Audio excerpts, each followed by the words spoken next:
Here's a beautiful question, and I want everyone to contemplate this for your own business. Is I could be targeting the wrong audience, right?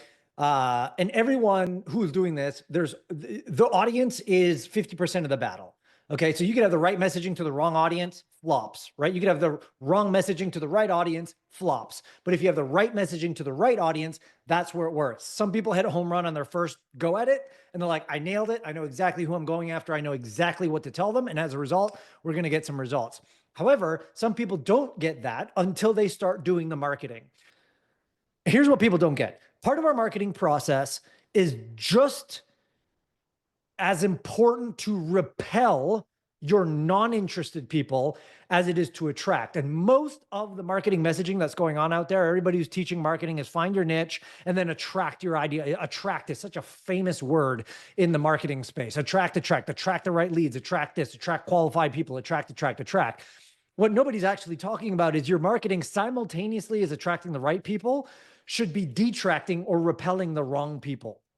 You shouldn't be splitting down the middle per se, where you're just like, hey, we're for everybody and anything who wants to do whatever, because that's kind of the worst way to go about it. The moment you start doing that, the moment your message dilutes.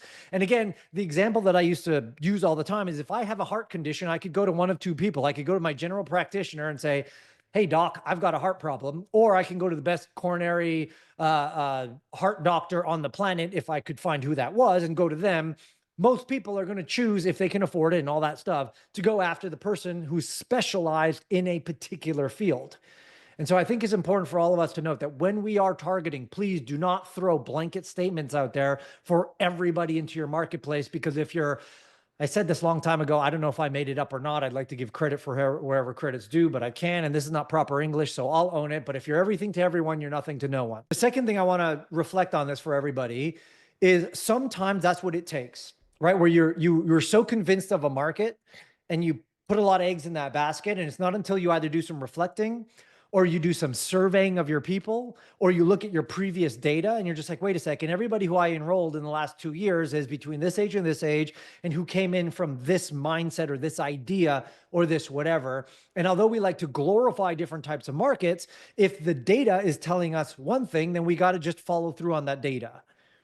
Right? And so the best form of data, and I'm assuming everyone on here has some form of client or customer, the best form of data is someone who's already paid you money.